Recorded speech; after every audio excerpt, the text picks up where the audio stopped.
Hello, everyone. This week in math, you have a project to complete called Daisy's Donuts. In order to ensure that you understand how to complete it and you can be successful, I'm going to walk you through an example. So first off, ClassKick is a free website. You don't need a login or username. You just click on the link. And when you get to the sign-in page, make sure you enter both your first and your last name. This is critical because we have students with the same first name. And we want to make sure that when you do this, you can get credit for it and we can grade it. So you have to enter both your first and your last name.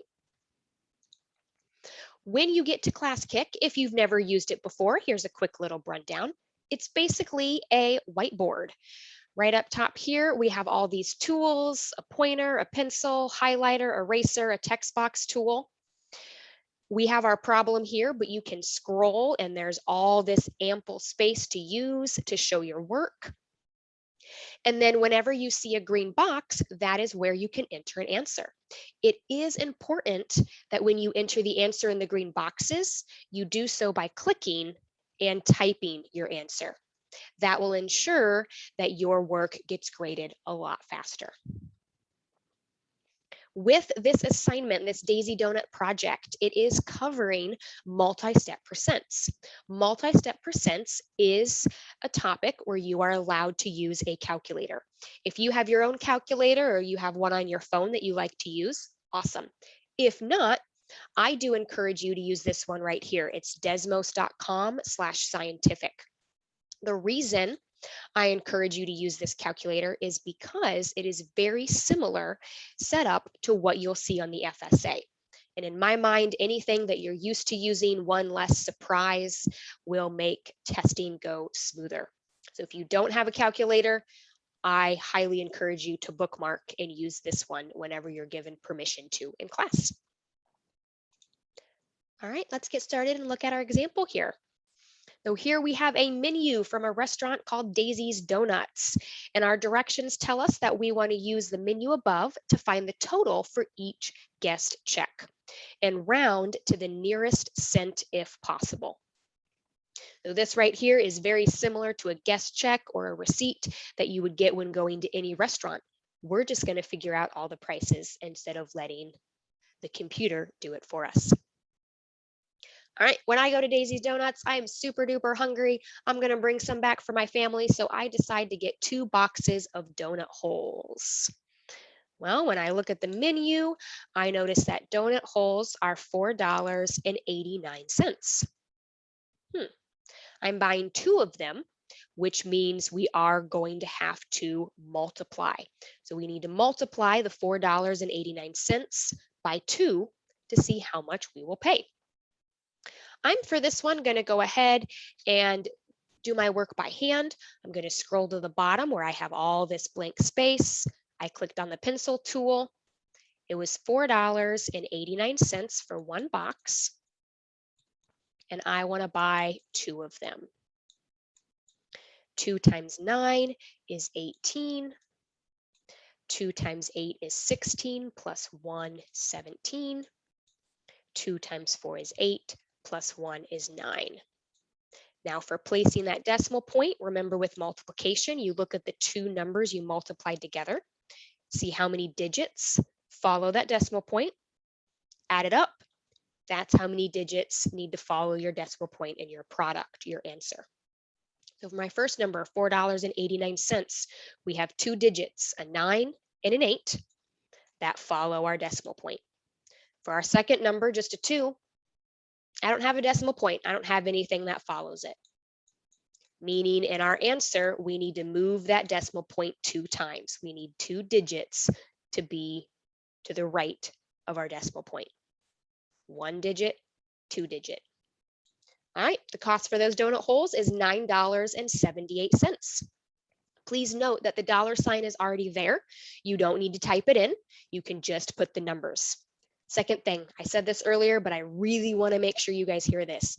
Don't write your answer in, all right? It's not going to get graded as quickly if you write your answer in. Therefore, change back to the cursor tool, click inside the box, and use your keyboard to type in $9.78. Okay? I also am purchasing one latte. So the latte costs $3.49.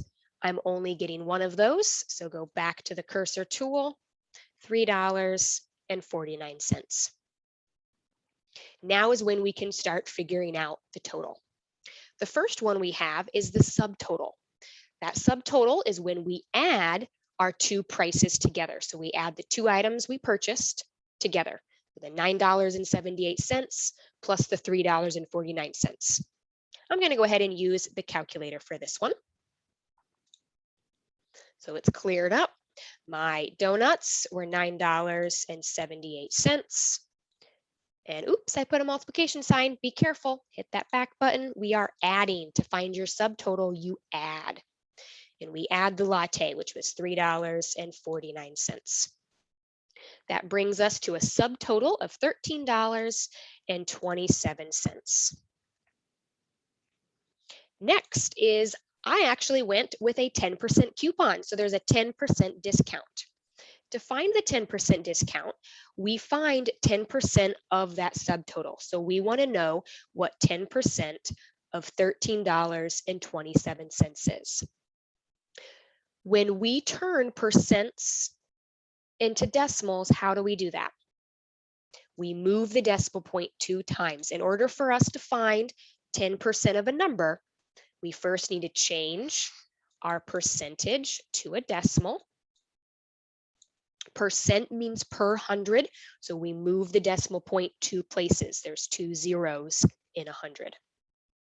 So here there's technically an invisible 1 on the end. 1, 2. So 10% as a decimal is 0.10. Whenever you find percent of a number, you multiply the decimal version of your percent by that amount, and that will give us what 10% of our subtotal is. I'm going to come back to my calculator. Can I show you another cool thing about this calculator? Is if we hit the enter button, it brings us to another line, so we can see what we just did. Second cool thing, right down here next to this plus sign, there's a button that says ANS. That's short for answer. If we click on that, it takes the answer from up above. So all of these ways that we can be a little lazy if you choose to use this calculator. If not, of course, you can just type in $13.27. Not a big deal. But we want to find what 10% of that is. We're going to multiply that by our decimal version, 0.10. Ooh, I get 1327. I'm going to jot that down on the other side because I'm going to have to round, because when we talk about money, we only have 2 decimal places. We only go to the hundredth. So 1 327 thousandths. If I refer to my directions from earlier, our directions tell us we need to round to the nearest cent when necessary. When you're working with money, when you're working with cents, that's 2 decimal places to the nearest hundredth. What we need to do is, if we're rounding to the nearest hundredth, you look at the number that follows it. That number tells you whether you round up or round down. Well, this 7 is greater than 5, meaning we're going to round up, becoming $1.33. So our discount is going to take $1.33 off our total amount. Next thing is to figure out the subtotal. To find the subtotal, we subtract that discount. So we had $13.27, apply that 10% discount, subtract them, and we will get our new subtotal. Again, beautiful thing about hitting enter is we can see all of this here. Makes it a little bit less back and forth. So $13.27 was our subtotal, and then we're going to subtract our rounded value. So our discount was $1.33. So $11.94 is our new subtotal.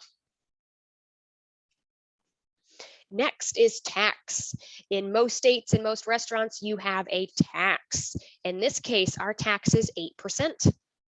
Well, once again, even though it's tax instead of discount, we're still finding the percent of a number. So the initial steps are the same. You turn that percent to a decimal and then multiply by the new subtotal. What would be 8% as a decimal? Well, even though there's only one number there, anytime you turn a percent to a decimal, percent is per 100. Move the decimal point 2 times. 1, 2.